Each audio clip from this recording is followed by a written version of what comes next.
Welcome to this video on Python data types. In this video, you will learn what is data types, what are the different data types, examples and details of each of the data types.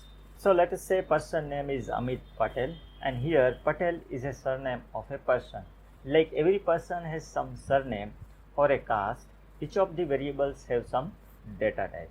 Now we know that surname or caste determines the customs which are followed by a person, right? The same way, data type represents the type of data stored in a variable and tells what operations can be performed on a data. For example, we assign value 21 to variable age and we assign name Amit Patel to a variable name. So it can be visualized like this. Age is a container which contains 21, and here name is again a one container which contains Amit Patel. And this is a integer value, 21 is an integer value and Amit Patel is a string value. We know that the 21 is integer value, so we can perform all the arithmetic and logical operations on this particular data. And as this is a string, we can perform operations like we can separate out the first name and the surname separately. We can get individual characters of this. We can combine some other string like hello with this name Amit, so that we have a complete message hello Amit Patel, right? So these are the operations we can perform on string. Now these operations that we can perform on string cannot be performed on the integer data, and arithmetic and logical operations cannot be performed on string variables.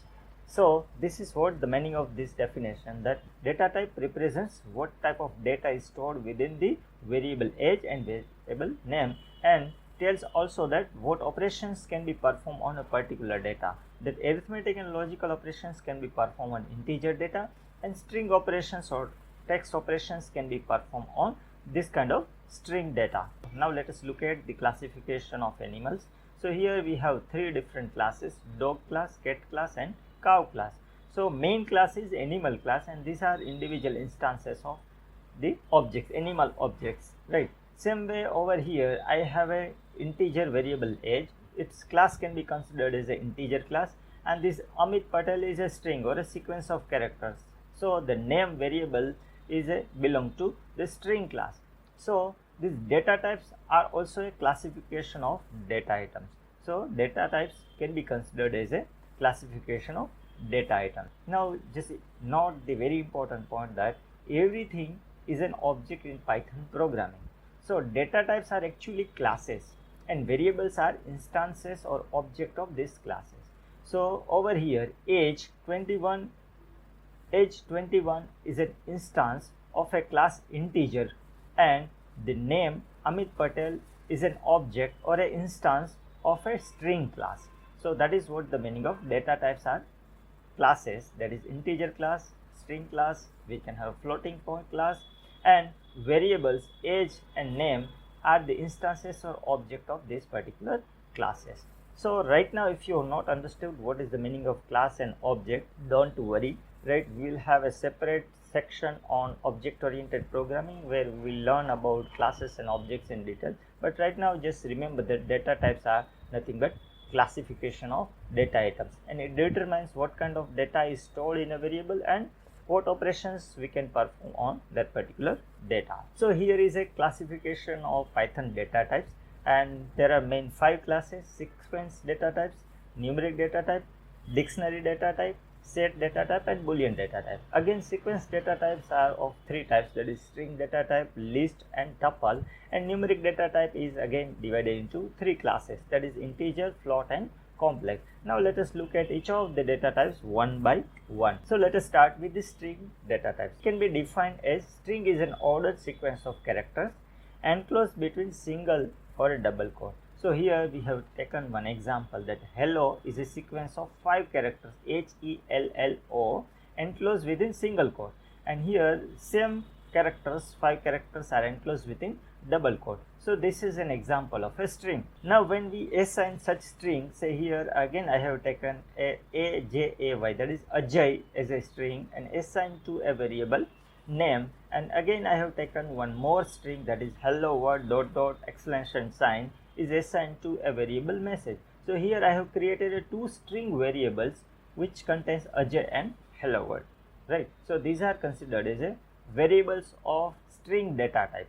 Name and message are variables of string data type, and I can print these variables like this: print message, print name. I need not to specify single or a double quote. But if I want to print the string directly, right, then I can specify like the print double quote hello or print single quote hello. Both are one and same thing. So this is how we can create a variable of string data type and we can print the same. Next is numeric data type, and first numeric data type is integer. So integers are nothing but whole numbers which may be positive or a negative without decimals and of any unlimited length. So here I have created three different variables: x, y and z. X is equal to 2, y is equal to 4, 5, 6 and so on, and z is equal to -6, 2, 5, 4, 5, 2, 2.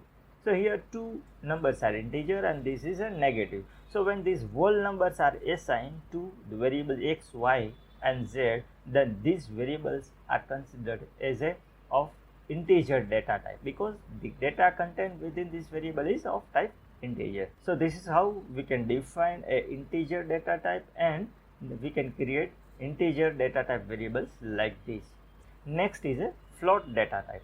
So floating point numbers are the numbers which are either positive or negative, containing one or more decimals, and we can create the floating point data type variable like this. We can assign x1 is equal to 3.20, which is a floating point number because it has a decimal.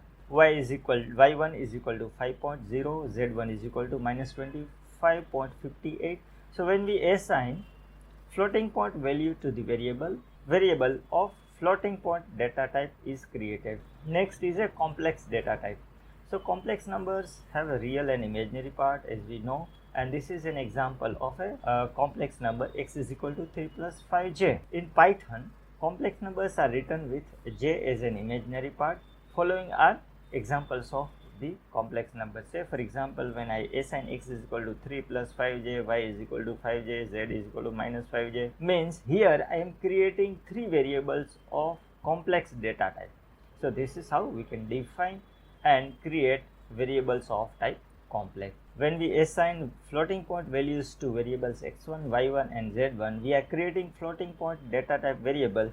Here same way, when we assign values of complex type to variables x, y and z, means we are creating variables of data type complex. Next is a Boolean data type.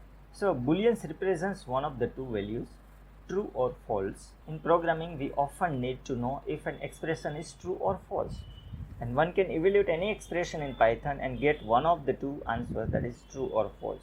And we can create Boolean data type variables like this. We can assign true or false to the variable and we can create the bool data type variables. Login underscore status is equal to true, registration underscore status is equal to false. Next is a list data type.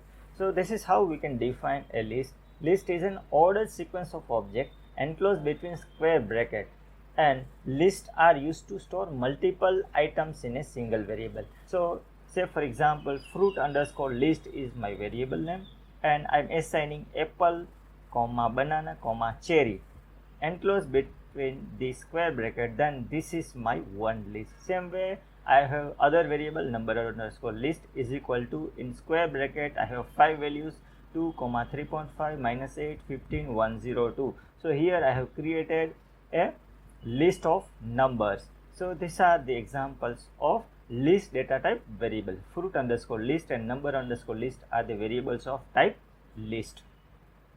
And these are the three properties of list. That is, a list are order, means every item in a list have specific order. The ordering, this is first element, second element, third element, that is how the order is decided. And changeable means we can change these values. So I can override this banana with a mango. Same way over here, if it is -8, I can make it +8, or I can make it 10, 20, whatever. In short, I can change the values which are stored in the list. That is what the meaning of changeable. And list items are also permitting the duplicate values, means I can have 2 multiple times, or any of these values can be multiple times within a list. And list items are indexed. Index means we can use some subscript like this 0, 1, 2, 3 and we can retrieve individual items. We can retrieve individual items from that particular list. If we type print like this fruit underscore list 1, then it indicates the banana. So it will print the value of banana. If we have a fruit underscore list 0, then it points to the apple. If we have a fruit underscore list as 2, then it points to this. So indexing in a list starts from 0. So index of this is 0, this is 1, 2, and over here the index varies from 0, 1, 2, 3 and 4. Next data type is a tuple. So tuple is an ordered immutable sequence of objects enclosed between round parentheses. In previous case it was a square bracket, but now here we have a parentheses which are round brackets. And one important difference is this tuple is immutable or unchangeable, means once the data item stored in a tuple, it cannot be changed. And this is how we can create a tuple data type variable. Fruit underscore tuple is equal to in bracket separated by comma.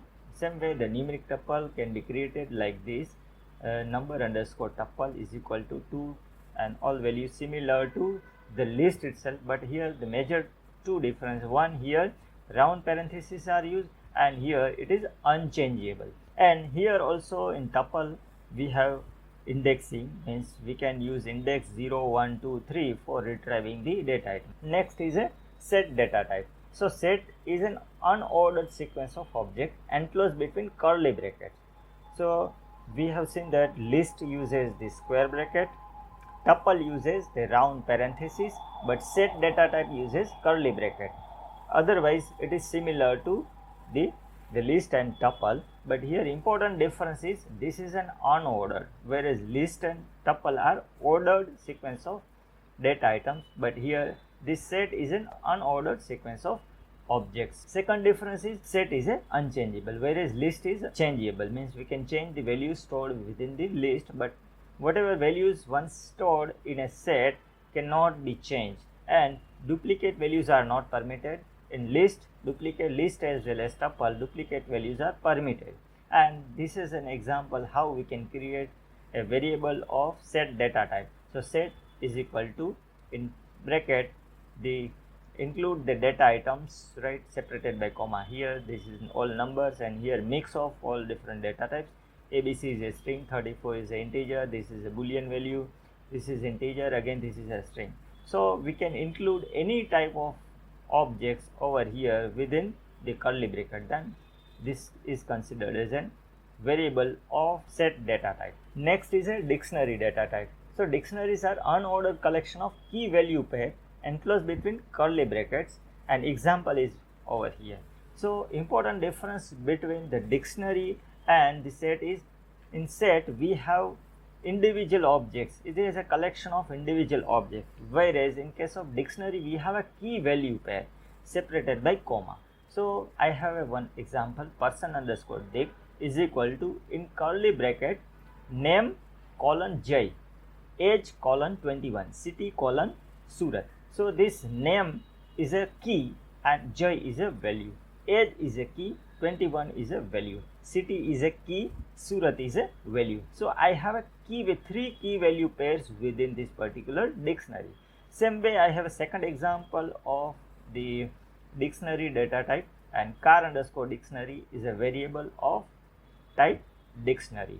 So here I have key as a brand, Ford as a value, model is a key, Mustang is a value, year is a key. So here just not very important point that all the keys age, city, year, model, brand are enclosed within either single quote or a double quote, right? So this is how we can create variables of dictionary data type, and these are the properties of the dictionary. The dictionary is unordered, it is not an order, and it is changeable like list, but the set as well as tuple are unchangeable, but here dictionary as well as the list are changeable, and duplicate values are not allowed similar to the set. So this property is similar to set, but in case of list as well as the tuple, values can be duplicate, but in set and dictionary data type variable, values cannot be duplicate, unique values are permitted. We can access individual the data item from the dictionary by using key. For example, if I print like this, print car dic, that is I am using this dictionary variable and I am using this key brand over here like this, it will print the Ford. Means by using this key as a subscript to the variable, we can print the value like so. Now why data type is required? So depending on the application, we should select the right data type, and efficiency and performance of any application highly depends on the selection of right data type, and memory required to store data is decided based on the type of data we use. For example, integer data type requires 4 bytes of memory, whereas floating point data type may require 8 bytes of memory. As well as we can see that list, tuple, set and dictionary have different properties. Means if we want that the once data is stored, it should not be changed, then the tuple and set are the best selection, and if we want that duplicates are not permitted and we want unique, then set is a right selection. And if you have a key value pair data, right, separated by comma, then we should go for dictionary. And if we have a multiple values to be stored under one name and we want to change it later on, then list is a right candidate for that. So depending on the requirement in a particular application, we should select the right kind of data type. So here is a summary of data types. We have learned these 9 data types: integer, float, complex, string, list, dictionary, tuple, set and boolean, and these are the different examples of each of the data types. In next video, we'll have a live demo of variables and all the data types. But here we end this video. Thank you very much.